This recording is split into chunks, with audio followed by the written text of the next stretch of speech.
बतला दो इन जाहिल इंसानों को, बतला दो इन जाहिल इंसानों को गैरत मुस्लिम जिंदा है। बतला दो इन जाहिल इंसानों को गैरत मुस्लिम जिंदा है। दीन पर मर मिटने का जज्बा कल भी था और आज भी है। चाहे हम आखिरी जमाने के मुसलमान हैं, कयामत से पहले के मुसलमान हैं, हमारे ईमान में वो ताकत नहीं जो आज से 50 साल पहले, एक सदी पहले और पिछली सदियों में मुसलमानों के पास ईमान रहा है। वो मुसलमान हम नहीं, वो मुसलमान बड़ी ताकत वाले और बड़े ईमान और इस्लाम के पक्के मुसलमान। कुरान ने हम मुसलमानों को तालीम दी है, वअंतुमुल आलौना इन कुंतुम मुमिनीन। मेरी बात को ध्यान से सुनो। हम लोग जैसे मौलाना ने अभी थोड़ी देर पहले आपसे कहा कि हम कोई सियासी आदमी नहीं, हम राजकारण और पॉलिटिक्स के आदमी नहीं, हम तो मुसलमानों को राजकारण और पॉलिटिक्स के मैदान में भी ईमान, कलमा, कयामत, मौत, जन्नत की तरफ ले जाने वाले लोग हैं। ये पॉलिटिक्स और राजकारण तो दुनिया खत्म होगी तो ये भी खत्म हो जाएगा, मगर बोलो इंशाअल्लाह ईमान और आमाल तो जन्नत में ले जाने वाली चीज। मैं आपसे ये अर्ज करना चाह रहा हूं कि कुरान आपसे ये कहता है कि राजकारण में भी कामयाब होना है तो आप पहले अल्लाह के हुक्म को याद करो। अल्लाह के हुक्म को या बंदों के हुक्म को। असदुद्दीन ओवैसी साहब बहुत चंद बरस में पूरे हिंदुस्तान में छा गए। पार्लियामेंट में तो आपने इनको देखा होगा कि शायद यही एक शेर है जो सारे शेरों पर भारी पड़ रहा है। क्यों ये शेर इसलिए भारी पड़ रहा है कि ये इसकी पूरी जिंदगी, शेर की जिंदगी कुरान और हदीस के मुताबिक। आज हम यहाँ कितने हजारों मुसलमान हैं, मगर जुमा नमाज पढ़ने वाले बहुत बड़ी तादाद में यहाँ बैठे हैं। असदुद्दीन साहब की एक नमाज जमात से छूटती नहीं, एक नमाज नहीं। इन्होंने इनकी तालीम इंडिया की सबसे बड़ी यूनिवर्सिटियों में और उससे आगे उन्होंने अमेरिका में यूनिवर्सिटियों में जाकर बैरिस्टरी की है। हमसे और आपसे ज्यादा उनके पास एजुकेशन है, मगर कान खोलकर सुन लो, बुरा लगे तो दो लुक़मे ज्यादा खाना। अल्लाह ने इनको जो चमकाया है, बोलो ज़ेर से बेशक दीन की निस्बत पर चमका। इनकी नमाज नहीं छूटती, इनकी तिलावत नहीं छूटती, इनका जिक्र और दुरूद शरीफ नहीं छूटता।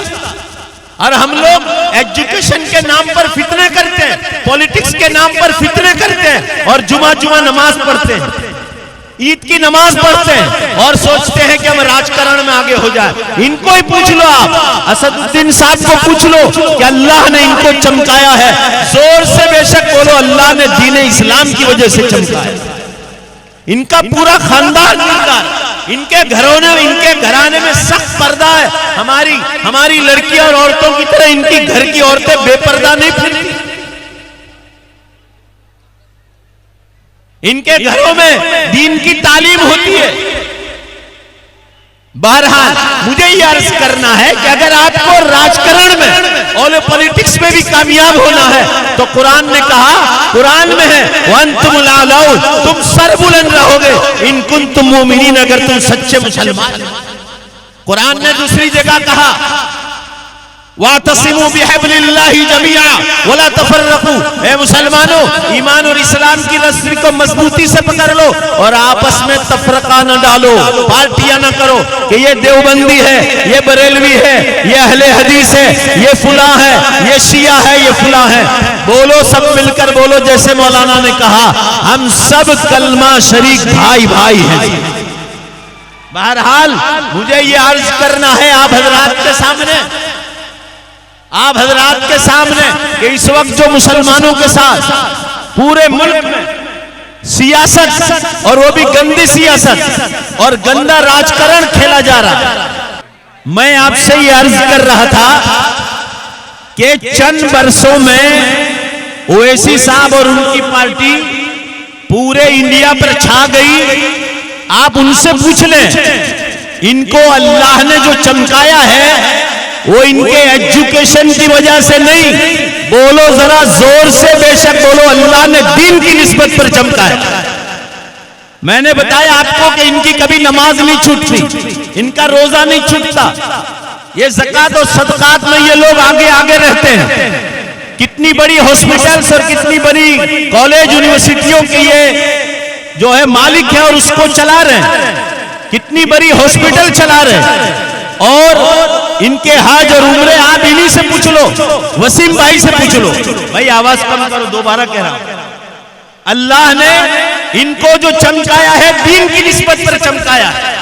अभी मैंने आपसे कहा कि इस्लाम राजकरण और पॉलिटिक्स भी सिखाता है, और पॉलिटिक्स में भी अगर आपको कामयाब होना है तो मैं वसीम भाई से भी कहूंगा और आप तमाम ऑल इंडिया इत्तेहादुल मुस्लिमीन के जितने कारकुनान हैं उन सब से भी कहूंगा कि दीन इस्लाम पर चले बगैर अल्लाह ताला पार्टी को कभी कामयाब नहीं करेगा। आज तक पार्टी कामयाब हुई है उसके इस्लाम, ईमान, उसके अमाल और इखलास की वजह से कामयाब हुई। और आज हम ऐसे मुसलमान हैं, हम इनको देख रहे हैं, इनके चेहरे पर सुन्नत रसूल है, इनका लिबास इस्लामी है, देख लो आप। इन्होंने अंग्रेजी तालीम बैरिस्टरी तक ली है, उसमें भी इनको कामयाबी मिली है। अल्लाह की कसम दीन इस्लाम की निस्बत से कामयाबी मिली। बोलो बेशक, जोर से बोलो बेशक। और ये पॉलिटिक्स में भी कामयाब रहे। अभी मैंने आपको बताया है अल्लाह ने ऐसा कामयाब किया है कि पार्लियामेंट में सारे जो अपने आप को शेर समझते हैं, इन शेरों पर बोलो जोर से बेशक, एक ही शेर सब पर भारी रहता है। मैं सिर्फ आखिरी बात कहकर अपनी जगह ले लेता हूं कि आज हम ऐसे मुसलमान हैं कि सिर्फ जुमा की नमाज पढ़ते हैं या ईद की नमाज पढ़ते हैं, बाकी पूरा दिन रात दिन हाई दुनिया हाई दुनिया। जरा ऐसे भी मुसलमान बनो अगर पॉलिटिक्स में कामयाब होना है कि आप अपने मालिक को, भाई ये आप लोग खामोश हो जाओ ना, ये वीडियो वाले बंद करो ना, आवाज बंद करो। आपको अगर इत्तेहादुल मुस्लिमीन को कामयाब करना है, कान खोल कर सुन लीजिए, अल्लाह की कसम इत्तेहादुल मुस्लिमीन कामयाब होगी, उसी वक्त कामयाब होगी। बोलो नारे तकबीर लगाओ जोर से जब अल्लाह और नबी के हुक्मों पर होगी।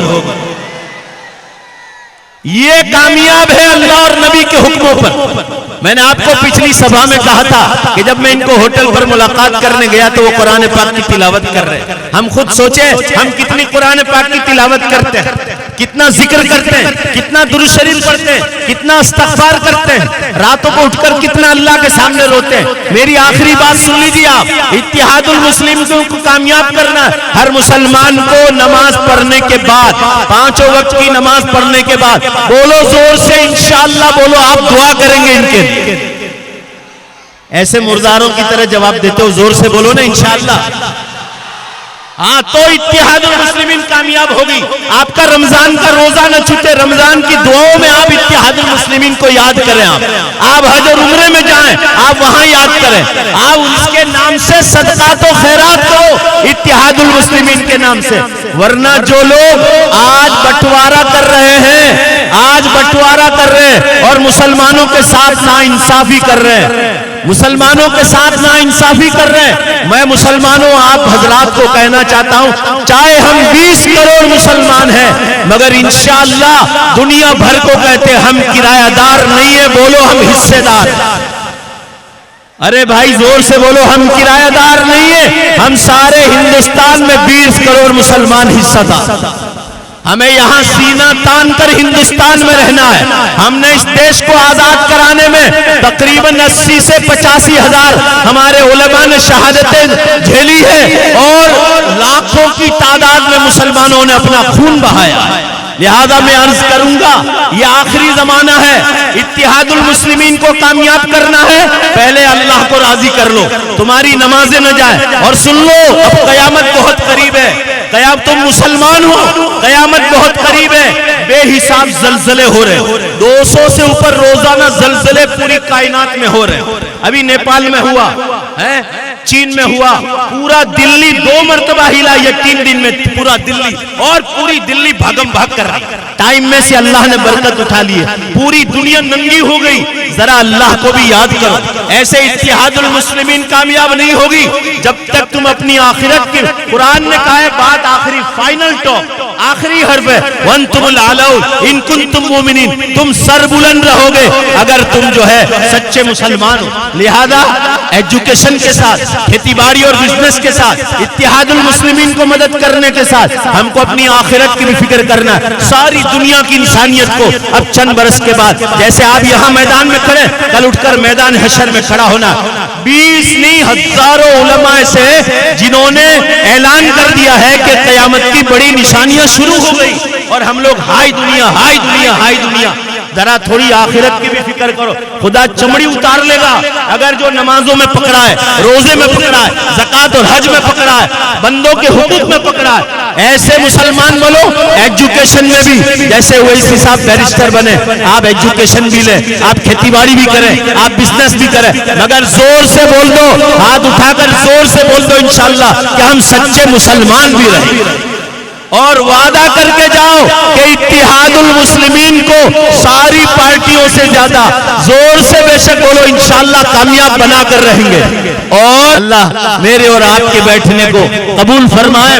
और वैसी साहब हमारे जो मद्दल्लाहु ज़िल्लकुम, सब मिलकर आमीन कहो। अल्लाह तंदुरुस्ती के साथ और अल्लाह परेशानियों से बचाते हुए जोर से आमीन कहो। अल्लाह इनकी उम्र में बरकत अता फरमाए। वाखिर दावाना अनिल हम्दुलिल्लाहि रब्बिल आलमीन।